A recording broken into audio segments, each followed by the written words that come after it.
Okay, greetings everyone. This is the book club for this month, and it's a reading from The Secret History of the American Empire by John Perkins. And it's the edition, The Truth About Economic Hitmen, Jackals, and How to Change the World. Okay, so, there's an introduction, and this is pretty much the first chapter, and it's about Guatemala. Hired guns in Guatemala. The elevator door opened. 3 men stood inside. Unlike Pepe and me, they were not wearing business suits. They were dressed casually in slacks and sweaters. One wore a leather jacket. What got my attention, though, were the guns. All 3 carried AK-47s. An unfortunate necessity in Guatemala these days, Pepe explained. He ushered me toward the waiting elevator. At least for those of us who are friends of the United States, friends of democracy, we need our Maya killers. I had flown from Miami to Guatemala City the day before and checked into the city's most luxurious hotel. It was one of those few occasions when Stone and Webster Engineering Corporation asked me to do something for them, other than refraining from writing about EHM, which is Economic Hitman. Pepe Jaramillo, which is not his real name, had signed a contract with SWEC, agreeing to help the company develop privately owned power plants in his country. He was one of the most powerful members of a small group of rich elites who have controlled the country since the time of Spanish conquest. Pepe's family owned industrial parks, office buildings, housing complexes, and huge agricultural estates that exported to the United States. The important thing from SWEC's perspective was that he had the political clout necessary to get things done in Guatemala. I had first visited Guatemala as an EHM, which again means economic hitman, in the mid-1970s. My job was to convince the government to accept a loan for improving its electrical sector. Then, in the late 1980s, I was invited to join the board of directors of a nonprofit organization that helped Mayan communities organize microcredit banks and other grassroots endeavors aimed at pulling themselves out of poverty. Over the years, I had become very familiar with the tragic violence that had torn this country apart during the latter half of the 20th century. Guatemala had been the heart of the Mayan civilization that flourished for roughly 1,000 years.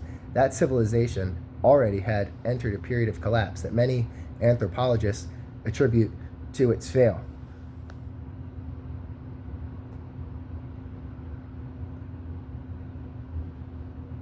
That many anthropologists attributed its failure to cope with the environmental damage caused by the growth of its spectacular urban centers when the conquistadors invaded in 1524. Soon, Guatemala became the seat of the Spanish military authority in Central America, a position that lasted until the 19th century and resulted in frequent clashes between Mayan and Spanish populations. By the end of the 1800s, a Boston-based company, United Fruit, had beaten the Spanish at their own game and established itself as one of the most powerful forces in Central America. It ruled supreme and essentially unchallenged until the early 1950s when Jacobo Arbenz ran for president on a platform that echoed the ideals of the American Revolution.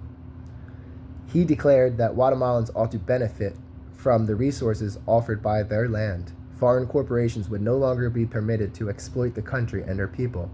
His election was hailed as a model of the democratic process throughout the hemisphere. At the time, less than 3% of Guatemalans owned 70% of the land. As president, Arbenz implemented a comprehensive land reform program that posed a direct threat to United Fruit's Guatemalan operations. The company feared that if Arbenz succeeded, he would set an example others might follow throughout the hemisphere and perhaps the world. United Fruit launched a major public relations campaign in the United States. It convinced the American public and Congress that Arbenz had turned Guatemala into a Soviet satellite and that his land reform program was a Russian plot to destroy capitalism in Latin America. In 1954, the CIA orchestrated a coup d'etat. American planes bombed the capital city. The democratically elected president was overthrown and replaced by a brutal right-wing military dictator, Colonel Carlos Castillo Armas. The new government immediately reversed the land reform process, abolished taxes paid by the company, eliminated the secret ballot, and jailed thousands of Castillo's critics. A civil war erupted in 1960, pitting the anti-government guerrilla group known as the Guatemala National Revolutionary Union against the United States supported army and right-wing death squads. The violence intensified throughout the 1980s, resulting in the slaughter of hundreds of thousands of civilians, mostly Mayas. Many more were jailed and tortured. In 1990, the army massacred civilians in the town of Santiago Atatlan, located near the high-altitude Lake Atatlan, renowned as one of the most beautiful spots in Central America. Although just one of many massacres at Atatlan, this one made international headlines because it happened in a place popular among foreign tourists. According to eyewitness reports, it began when a group of Mayas marched to the gates of the military base. One of their neighbors had been abducted by the army, and fearing that he would join the ranks of thousands officially classified as disappeared, they demanded his release. The army opened fire on the crowd. Although exact numbers are disputed, dozens of men, women, and children were seriously wounded and killed. My trip to visit Pepe Jaramillo, which, remember, this is not a real name, came shortly afterward in 1992. He wanted SWEC, the SWEC, to partner with him and obtain World Bank financing. I knew that the Mayas believed the earth is a living spirit and that places where steam gushes from the land are considered sacred. I suspected that any attempts to construct a power plant over geothermal springs would result in violence. Based on the United Fruit experience, as well as more recent ones, I was intimately familiar with Iran, Chile, Indonesia, Ecuador, Panama, Nigeria, and Iraq. I believed that if a U.S. company like SWEC called for help in a place like Guatemala, the CIA would show up. The violence would escalate. The Pentagon might send in the Marines. I already had enough blood on my conscience. I was determined to do everything I could to prevent more mayhem. A car had picked me up at my hotel that morning and driven me into the circular driveway of one of the Guatemala City's more impressive modern buildings. Two armed doormen ushered me in. One escorted me on the elevator to the top floor. He explained that the building was owned by Pepe's family and all 11 floors were occupied by them. Their commercial bank on the ground floor, offices for various businesses on 2 to 8, and family residences on 9, 10, and 11. Pepe met me at the elevator door. After coffee and a brief introductory conversation, he gave me a quick tour of the building, except for floor 9, which he said was reserved for the privacy of his widowed mother. If the intent of the tour was to impress SWEC's representative, it succeeded. Following a meeting with him and several of his engineers on floor 5 to familiarize me with the geothermal project, we lunched with his mother, brother, and sister on 11, then headed for the elevator and a visit to the proposed site. We boarded the elevator with the AK-47 bearing men. The elevator door closed. The man in the leather jacket pushed the button at the bottom. No one spoke as the elevator descended. I kept thinking about the AK-47s. I realized they were there to protect Pepe and me from the Mayas, the very people I worked with through the nonprofit. I wondered what my Mayan friends would think of me now. The elevator stopped. When the door opened, I expected to see the afternoon light through the portico where I had entered earlier. Instead, I saw an immense concrete garage. It was well lighted in the extreme and smelled of damp concrete. Pepe's hand gripped my shoulder. "Stay here," he commanded in a soft voice. And then that was the end of that chapter, and here's the next chapter.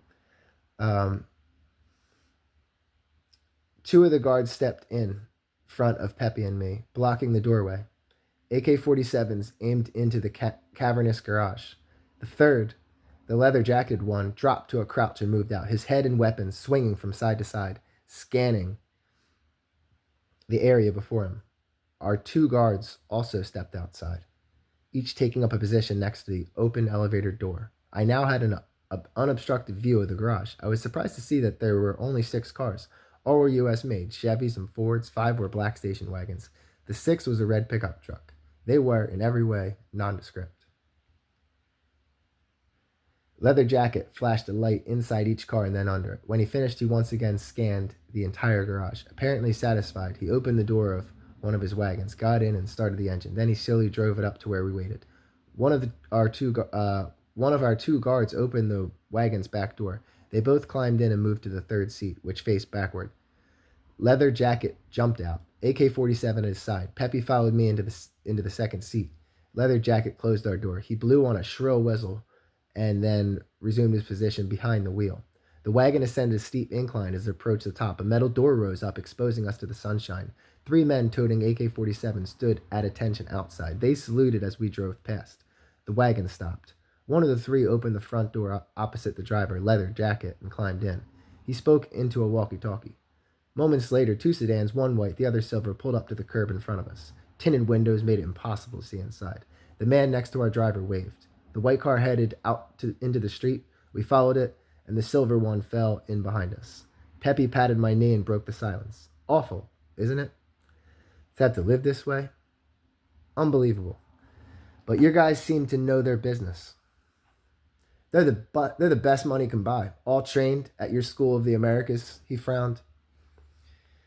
Just last week, a car carrying my sister was attacked by a bunch of mines. Thank God our vehicles have bulletproof glass. That and the guards saved our life. Was anyone hurt, I asked. He shrugged. The guards say they wounded 2 of the bastards, but their friends carried them off. Our men are smart enough not to chase them. That happened to a business associate of mine. His guards chased the attackers and ran into a trap. 1 was killed and 1 wounded. He looked through the window and the wide boulevard we were traveling all along. Used to be a nice city, he mused. Most of the violence happened in the countryside. He turned to me. Not anymore. These damn mines have gone berserk. He stared back at the world outside his car, then looked at me again and chuckled. If you're a guy like me, who do you fear the most? What do you mean? Who's got the best chance at killing you? I remembered Panama's Torrijos and the rumors that one of his security officers had handed him a tape recorder booby trap with explosives just before he boarded that fateful flight on his twin otter. Your guards. Of course, he relaxed back into his seat. You got to find the best and pay them very well. We have a large security force. Before anyone makes it to our private household like these guys, he motioned at the cars in front and behind us. They spend years in that force and at one of our factories, banks, or haciendas. They don't get near me or my family until they've proven themselves. How do you do that? What, prove themselves? He nodded and smiled. They have to put their life on the line. Shoot it out in a firefight. Demonstrate they got the balls and the loyalty. For me, his words brought to mind what had happened in Iraq that triggered the U.S. invasion a year earlier in 1991. When I mentioned this, Peppy nodded. Tell me more. Our jackals tried to take out Saddam, but his security forces were too good. Loyal. Besides, he had all those look-alike doubles. Imagine if you're one of his guards and you're tempted to accept the bribe. You know that if you shoot a double, you and your family will die a horrible, slow death. That's why Bush sent in the army. That's a good one, he chortled. I'll have to get the word out that we can arrange for slow deaths in any case any of my boys are ever tempted. We left the city and headed towards a majestic volcano. The sky was a bright azure. It was only then that I realized that the capital had been enveloped in a mist of smog. Beyond the city, the day was brilliant. We passed a small lake, and the car turned onto a dirt road. Pepe explained that all the trees had been cut by campesinos who burned them for their cooking fires and to heat their homes. The hillsides were scarred with gullies caused by the resulting erosion. You would think, he said, they might have learned their lesson. Their ancestors destroyed themselves by cutting the forest and building pyramids. Now they do this. Stupid, hopeless people. I was tempted to point out that the urban pollution was much more destructive in the long run, that the factories and cars he and I depended on were the worst culprits, and that it was our policies that forced the campesinos to burn their trees. But I figured that he would just write me off as an Indian lover, a radical ecologist, and therefore someone who could not be trusted. So I just stared out the window. The barren landscape reminded me of the time I had come to this country to talk with a Mayan shaman. The nonprofit organization had sent me to ask the shaman to perform opening ceremonies at an upcoming board meeting. I was accompanied by Lynn Twist, a fundraiser, an author of The Soul of Money. We encountered a great deal of resistance as we tried to arrange meetings. It became painfully obvious that the persecution suffered by the Mayans at the hands of the government, which was supported by Washington, D.C., was blocking our efforts. Finally, Lynn and I found ourselves in the small adobe houses where a famous shaman lived. He was wearing blue jeans and a traditional embroidered shirt. A red bandana was wrapped around his head. His home carried the aroma of wood fires and herbs. It was high up in the mountains that, like the ones we were passing, had been ravaged by erosion. He listened quietly while I outlined our desire to involve him in our meeting, to enlist his help so we could work more closely with his people. I spoke in Spanish to a translator who repeated my words in the local Mayan dialect.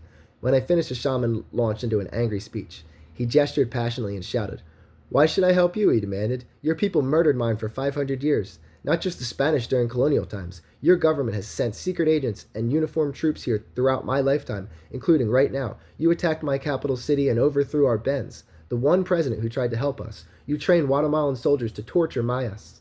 Now you ask me to help you?" "These Mayans," Pepe said, as though he had read my thoughts, "are obsessed with anger. They blame the rest of us for all their troubles. We give them work. They complain that we enslave them.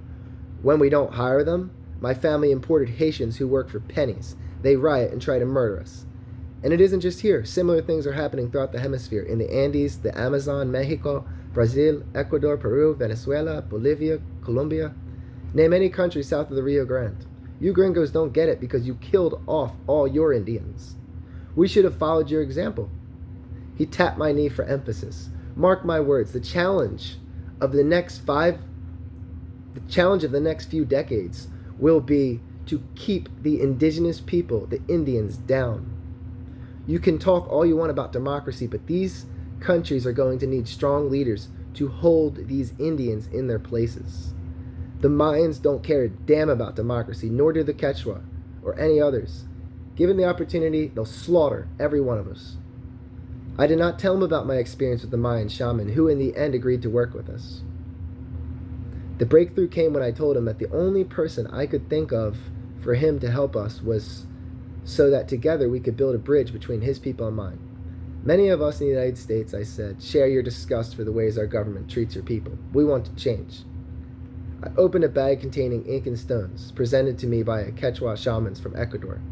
"We're trying to do similar things in other parts of Latin America." After that, to my surprise, he switched to Spanish, which he spoke fluently.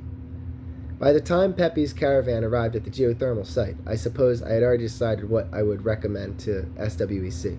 This project was not just about using World Bank funds to enrich the wealthy and leave the poor in deeper debt. It would also rob the Mayas of their sacred rights. When the 3 vehicles pulled to a stop, Pepe once again kept me inside while his men, totaling 12 now, searched the area. Outside, great clouds of steam bellowed from the earth.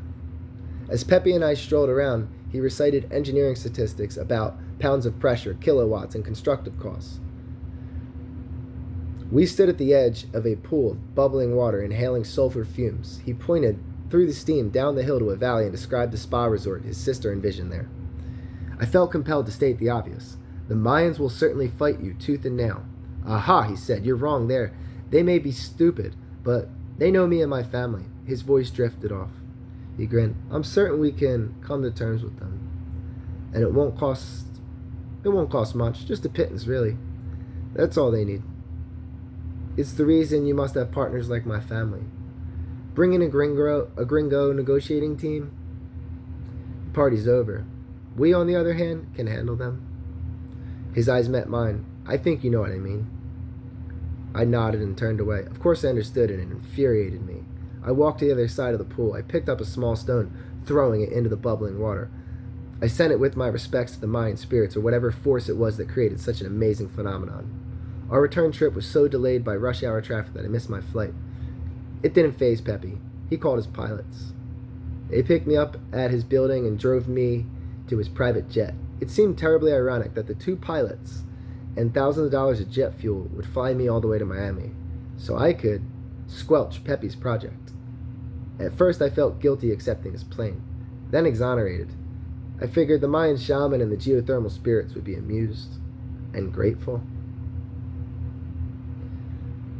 One statement Pepe made haunted me for years. Mark my words, the challenge of the next few decades will be to keep the indigenous people, the Indians, down. Those words took on new relevance as we approached and entered the third millennium. Beginning in 1998, 7 countries in South America, over 300 million of the continent's 370 million population, had voted for presidents who campaigned against foreign exploitation. Despite the proclamations by our press and politicians, the votes were not for communism, anarchy, or terrorism. They were for self-determination. Through the democratic electoral process, our neighbors sent us a strong message. They do not seek our altruism. They simply want our corporations to stop abusing them and their lands. Latin Americans are following the footsteps of Paine, Jefferson, Washington, and all the courageous men, women, and children who stood up to the British Empire in the 1770s. It is a fascinating twist of history that marching at the forefront of today's revolution against empire are the indigenous people. While our founding fathers based their new government on Iroquois principles and our Continental Army used Indians as scouts and soldiers, in the end, our nation rewarded them with exclusion and genocide. For many South American countries, they are the vanguard. A new generation of heroes is emerging. Although born of pre-Columbian cultures, these leaders view their constituency as the poor and disenfranchised, regardless of race, heritage, or religion, or whether they live in crowded slums or on remote subsistence farms. Nowhere is this more evident than in Bolivia. As I followed the Bolivian presidential elections in 2005, I wondered what Pepe was feeling. How did he react when an indigenous farmer from the humblest of backgrounds, an Aymara Indian, won with an overwhelming mandate? Evo Morales' victory was the materialization of Pepe's worst nightmare. Watching TV coverage of the post-election celebrations, I transported back to the time when I was offered one of the most powerful jobs in that country. The way it happened is illustrative of the corporatocracy's attitudes and actions. And then that's the end of the chapter there on Guatemala.